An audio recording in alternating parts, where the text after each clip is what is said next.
자, 안녕하세요. 네, 비가 와서 그런지 날씨가 많이 쌀쌀해지고 있습니다. 이 환절기에 감기 걸리지 않도록 무엇보다 올해는 이 코로나로 인해서 이 감기와 독감이 더 유행하고 또한 위험하다고 하니까 항상 건강에 유의하시기를 바랍니다. 오늘은 이 6번째 강의 연합된 교회라는 주제로 함께 공부해 보도록 하겠습니다. 우선 오늘 교재를 먼저 읽어보면요. 디도가 할례를 받지 않았지만 그리스도인으로 받아들여진 사건이 오늘을 사는 우리에게는 당연해 보입니다. 그러나 초대교회에는 엄청나게 의미심장한 일이었습니다. 그것은 복음이 행위가 아니라 그리스도를 믿는 믿음에 있다는 것을 확증해 주었기 때문입니다. 이제 중요한 사안은 바울이 예루살렘 리더들과 어떻게 사이좋게 동역할 것인가입니다. 그들은 서로 잘 지낼 수 있을까요? 라며 이 교재가 질문을 던지고 있네요. 자, 오늘 우리가 함께 공부할 첫 번째 소주제는 연합을 이룸입니다. 이 갈라디아서 2장 6절에서부터 10절까지를 읽어 보십시오. 유력하다는 이들 중에 본래 어떤 이들이든지 내게 상관이 없으며 하나님은 사람을 외모로 취하지 아니하시나니 저 유력한 이들은 내게 의무를 더하여 준 것이 없고 도리어 그들은 내가 무할례자에게 복음을 전함을 맡은 것이 베드로가 할례자에게 맡은가 같은 것을 보았고 베드로에게 역사하사 그를 할례자의 사도로 삼으시니가 또한 내게 역사하사 나를 이방인의 사도로 삼으셨느니라. 또 기둥같이 여기는 야고보와 게바와 요한도 내게 주신 은혜를 알므로 나와 바나바에게 친교의 악수를 하였으니 우리는 이방인에게로 그들은 할례자에게로 가게 하려 함이라. 다만 우리에게 가난한 자들을 기억하도록 부탁하였으니 이것은 나도 본래부터 힘써 행하여 왔노라. 아멘. 우리 교재의 첫 번째 질문입니다. 바울은 교회 리더들을 만나며 무엇을 기억했습니까? 6절에 나타나 있는데요. 이 교회 리더들이 바울에게 의무를 더하여 준 것이 없다라고 고백하고 있습니다. 이것은 바울이 이방인들에게 복음을 전함에 있어 이 초대교회에서 준 의무를 가지고 한 것이 아님을 밝히고 있는 것이죠. 어떤 그 제자들을 통하여서 의무적으로 복음을 전한 것이 아니다라는 것을 밝히고 있는 것입니다. 이 바울이 이방인들에게 복음을 전했던 이유는요. 우리가 살펴보았던 이 갈라디아서 1장 12절에 나타나 있는 것처럼 사람에게서 난 것이 아니라 예수 그리스도의 계시 때문입니다. 마찬가지로 우리가 복음을 전하는 이유는 교회가 전도를 하라고 하기 때문에 전도하는 것이 아니죠. 이 예수님께서 우리에게 이 지상 대명령을 주셨기 때문에 우리는 복음을 전해야 하는 것입니다.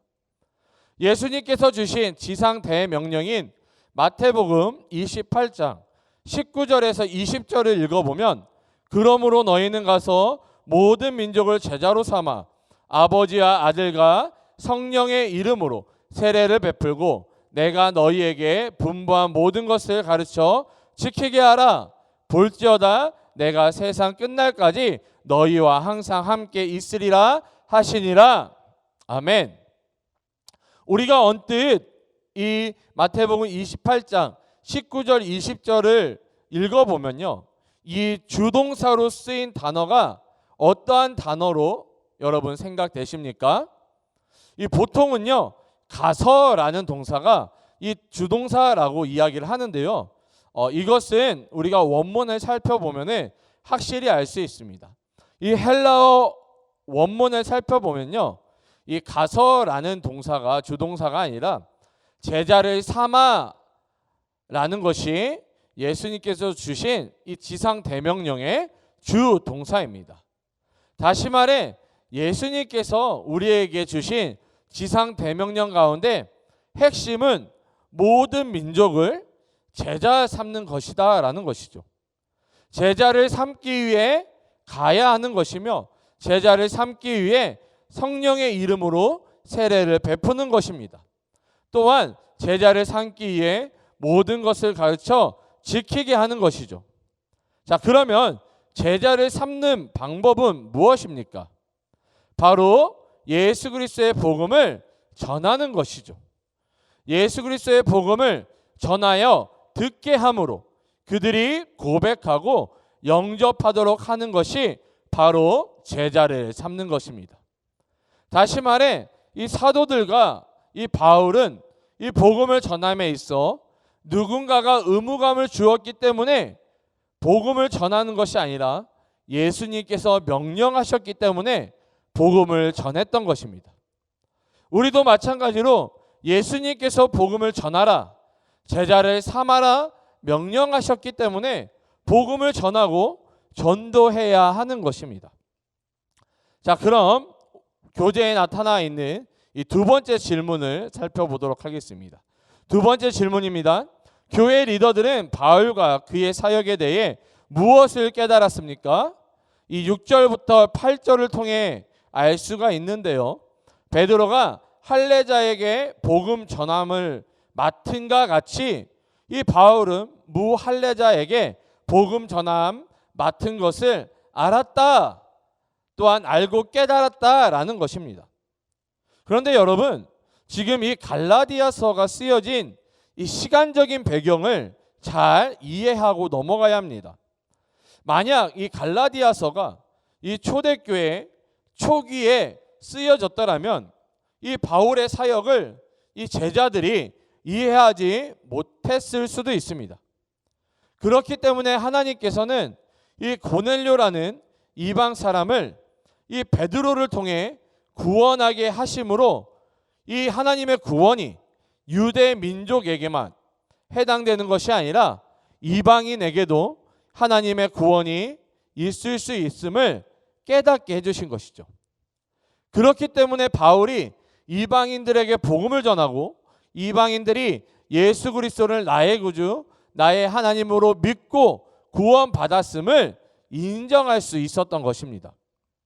이처럼 하나님께서는 이스라엘뿐만 아니라 모든 민족을 구원할 계획을 가지고 계셨던 것입니다. 이 하나님의 계획과 이 작정하심을 제자들과 바울이 깨달았던 것입니다.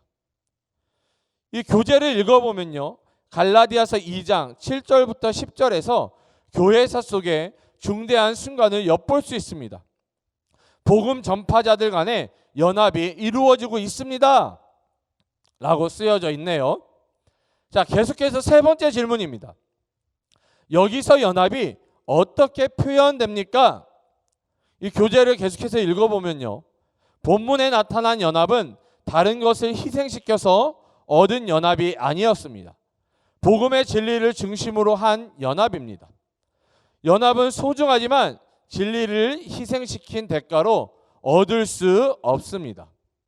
바울은 예수님을 믿어 자유를 얻는 복음이 아니라 행위의 종이 되는 복음을 전하는 자들과는 연합하지 않았습니다. 다시 말해서 이 오직 예수님을 통해서만 구원을 받을 수 있다라는 이 바울이 전하고 있는 복음과 또한 갈라디아 교회에 나타났던 이 거짓 교사들, 예수 그리스도 외에 율법과 할례를 행해야만 온전히 구원을 이룰 수 있다라고 하는 이 거짓 교사들과는 연합하지 않았다라는 것이죠. 하지만 이 바울이 무할례자들에게 복음을 전한 것, 그리고 이 베드로와 그 사도들이 할례자들에게 복음을 전한 것, 여러분, 이것은 이 사도들과 사도들과 바울은 진리 안에서, 진리가 동일하기 때문에 진리 안에서 연합할 수 있다라고 이야기를 하고 있는 것입니다. 자, 여러분, 이 교재를 보면요, 이 오역이 된, 원래 된 이것이 영어로 된 교재인데 한국어로 번역을 하다 보니까 이 오역이 된 부분들이 있는데요. 혹시 여러분들이 가지고 있는 교재에도 오역이 있을 수 있으니까 잘 여러분 확인해 주시기를 바랍니다. 아무튼 이 교재에서 말하는 연합은 어떠한 의미를 가지고 있습니까? 이 진리의 복음 안에서만 연합할 수 있다라고 이야기를 하고 있는 것입니다. 최근에 문제가 되었던, 최근이 아닌데요, 몇 년 전에 문제가 되었던, 여러분 이 기독교와 또한 카톨릭과 다른 여러 종교가 타협할 수 있다, 연합할 수 있다라는 그런 교계 내에 큰 이슈가 있었습니다. 근데 여러분 다른 종교를 이야기해서 죄송한데요, 불교에는 어떠한 진리가 있습니까? 중생, 본인의 깨달음이 진리인 것이죠. 근데 기독교의 진리는 무엇입니까? 예수 그리스도의 복음이 진리입니다. 진리가 다르기 때문에 여러분 기독교와 불교는 연합할 수 없는 거예요. 자, 그런데 여러분 기독교 안에서 나는 한국 사람이니까 한국 사람들을 위해서 나는 복음을 전하겠다. 아니면 저같이 나는 이 필리핀을 향한 하나님께서 마음을 주셨기 때문에 나는 필리핀 사람들을 향해 복음을 전하겠다. 근데 그 복음이 뭐예요? 예수 그리스도의 복음을 전하겠다. 그러면 여러분 한국인들에게 복음을 전하는 것이나 저처럼 나중에 필리핀 사람들을 대상으로 복음을 전하는 것이나 그 복음의 진리는 동일하기 때문에 연합할 수 있다라는 것입니다. 여러분 이 복음 안에서 연합되어진다라는 것을 여러분 오해하지 않기를 바랍니다. 자, 계속해서 네 번째 질문입니다. 교회가 연합을 이루려고 진리를 타협했던 사례가 있습니까? 여러분 제가 조금 전에 이야기해드렸던 기독교와 천주교와 불교와 다른 종교들이 연합하려고 했던 것들, 여러분 이것은 연합이 되지 않는 것이죠. 진리가 다르기 때문에. 혹시나 여러분들 우리 교회 안에서 진리가 아닌 다른 것들로 연합하려고 했던 것들이 있다, 연합을 이루려고 진리를 타협하려고 했던 그런 사례가 있다라고 한다면은 여러분들 기도해 주시기 바랍니다. 여러분 혹시나 그런 모습들이 있었다라고 한다면은 여러분 교회를 위해 대신 회개하시기를 바랍니다. 마찬가지로 이 한국 교회가 연합을 위해 진리를 타협했던 이 사례들이 여러분 생각난다라고 한다면은 한국 교회를 위해서 기도해 주시고 또한 대신 회개해 주시기를 바랍니다. 이 다섯 번째 질문입니다. 교회가 큰 진리에 동의했지만 다른 사소한 쟁점들로 인해 분열되었던 적이 있습니까? 여러분 이 질문에 대해서는 제가 필리핀에서 사역했을 때의 일을 제가 말씀을 드리겠습니다. 제가 필리핀에서 평신도 선교사로 사역을 했을 때에 대표 선교사님이 있었고 또한 대표 선교사님을 도와 동역했던 선교사님 두 분이 계셨습니다. 이 선교사님들끼리는 예수 그리스도의 복음을 현지인들에게 전하는 것에 대해서는 의견이 일치했지만 이 복음을 전하는 방법적인 부분에 있어서 서로의 의견이 일치가 되지 않았습니다. 그래서 이 대표 선교사님과 함께 동역했던 선교사님 두 분이 이 본부에 연락을 해서 이 여러 가지 거짓말로 이 대표 선교사님을 그 대표직에서 끌어내리려 했던 일들이 있었습니다. 결국 이 두 분 선교사님의 거짓말로 대표 선교사님께서는 이 대표직에서 내려올 수밖에 없었죠. 그런데 이 필리핀 선교가 20년 가까이 해온 이 캠퍼스 사역이었습니다. 그런데 20년 가까이 해왔던 이 사역이요, 이러한 거짓말로 인해서 6개월 만에 무너지게 되었습니다. 이 캠퍼스 사역 가운데 이 현지인 대학생들이 한 300명 정도 모였었는데요, 이 300명 정도 모였던 이 귀한 영혼들도요 6개월 만에 뿔뿔이 흩어지게 되었다라는 것이죠. 여러분 이 하나님의 나라와 이 하나님의 사역은 인간의 생각과 계획으로 세워나가는 것이 아닙니다. 전적으로 하나님께 달려있는 것이죠. 혹여 이 대표 선교사님과 동역하시던 선교사님들끼리 서로 의견 충돌이 있었다고 하더라도 그것을 인간적인 거짓말로 어떤 사람의 계획과 사람의 방법으로 그것들을 이용하면 안 되는 것입니다. 만에 하나 이 대표 선교사님께서 정말 잘못한 것이 있다고 합시다. 그래서 대표직을 내려놓는 것이 맞다라고 합시다. 그러면 그 심판은 누가 하시는 것입니까? 그 심판은 하나님께서 하시는 거예요. 이 동역하셨던 두 분 선교사님들이 자신들이 심판자가 되고자 하면 안 되는 것이죠.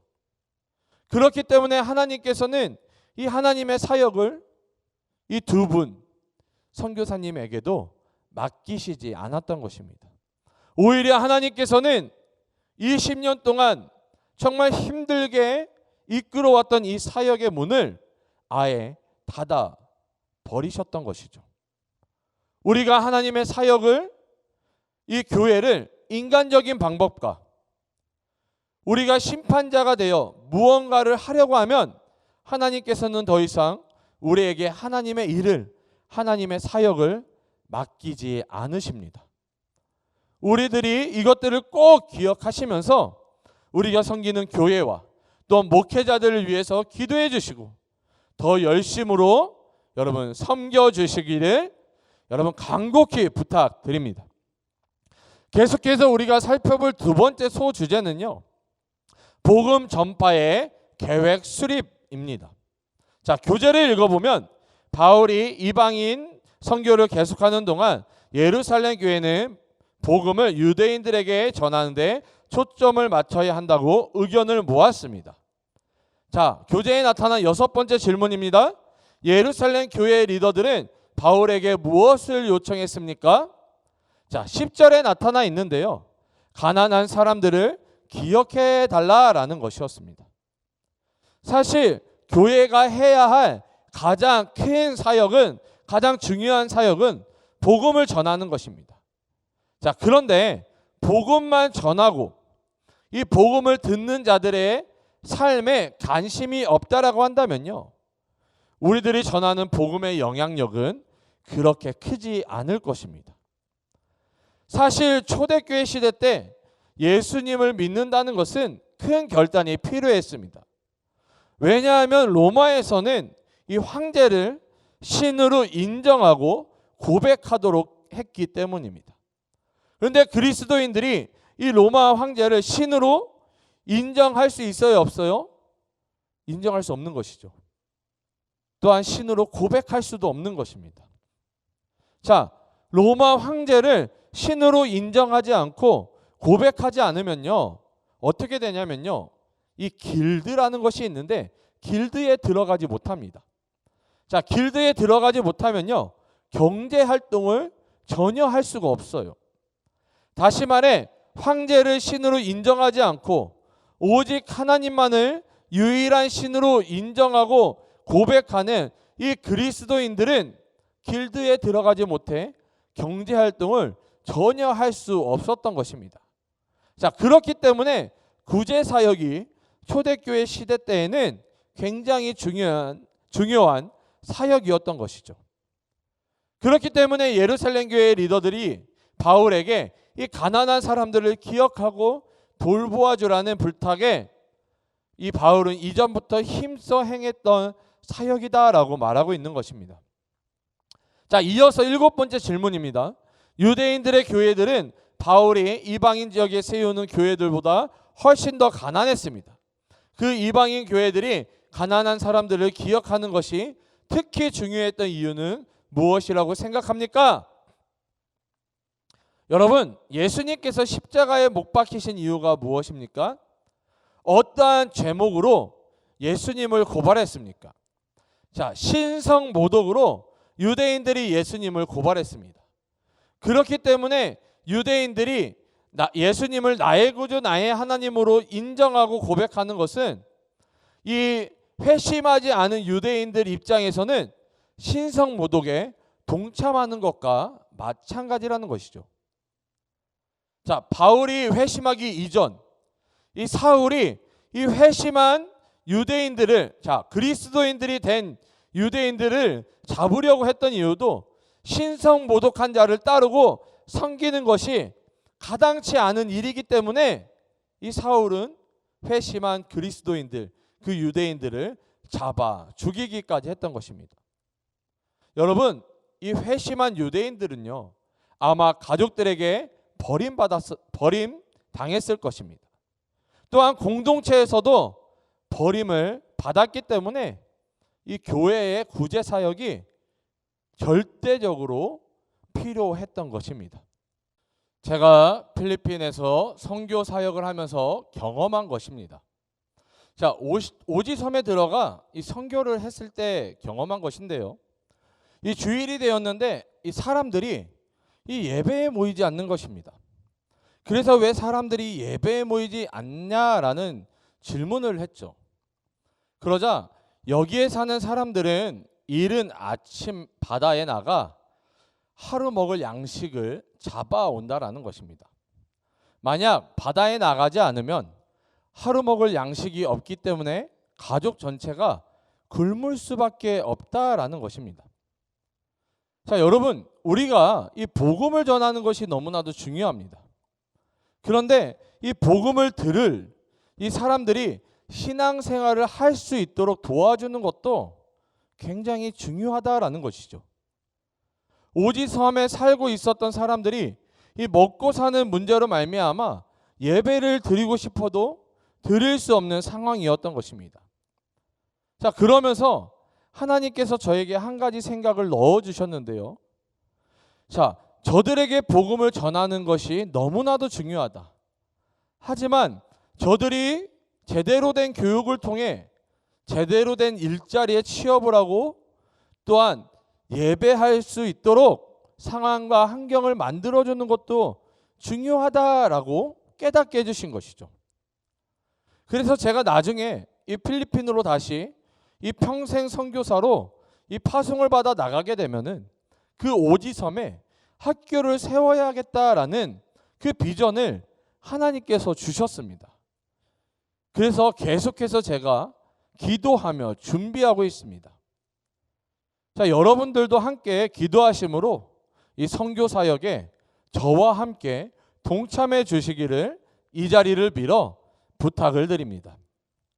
자, 아무튼 우리가 복음을 전하는 것만큼 이 중요한 것이 이 복음을 듣는 사람들의 삶을 우리가 이해하고 도와주는 것도 중요하다라는 것입니다. 자, 계속해서 교재를 읽어보면요. 그리스도인의 참된 연합의 징표는 교회들이 구체적, 실제적으로 서로 지원하는 것에 있습니다. 라고 쓰여 있네요. 자, 그 아래 마지막 적용입니다. 당신의 성향은 불필요한 분열을 일으키는 것 혹은 불가능한 연합을 이루려는 것 둘 중에 어느 쪽인지 생각해 보십시오. 여러분, 오늘 우리가 함께 공부했던 이 갈라디아서 2장 6절에서 10절의 말씀들을 여러분 다시 한번 묵상하시면서 혹시나 우리가 불필요한 분열을 일으키고 있지는 않은지 혹은 불가능한 연합을 이루려고 하고 있지는 않은지 혹시 우리가 그런 잘못된 생각을 하고 있다라고 한다면은 회개하시고 주님께 돌아오시기를 바랍니다. 자, 그리고 연합이나 분열보다 이 복음의 진리를 중시하시기를 바랍니다. 자, 9절 10절에서 교계 리더들의 두 가지 우선순위는 무엇입니까? 당신의 삶으로 그 중요성을 보여주고 있는지 점검해 보십시오. 여러분, 이 고린도전서 12장에 나와 있는 것처럼 예수 그리스도를 머리 삼고 우리가 몸의 각 지체임을 인정하고 고백하시기를 바랍니다. 그렇기 때문에 우리 안에 다른 모습과 다른 성향이 있을 수 있는 것입니다. 그런데 이것은 틀린 것이 아니라 다른 것입니다. 서로 다름을 인정하는 것이 하나님 안에서 하나 되어지고 연합되어지는 시작인 것입니다. 주 안에서 사랑하는 부산 영락교회 성도 여러분, 서로 틀린 것이 아니라 다름을 인정하고 포용할 수 있는 우리 모두가 되시기를, 예수님을 닮아가시기를 주님의 이름으로 축복합니다. 자, 교제의 마지막 부분 기도입니다. 교재를 읽어보면 하나님이 다른 성격의 사람들을 구원하셔서 다양한 임무와 소명을 주시는 것에 감사하십시오.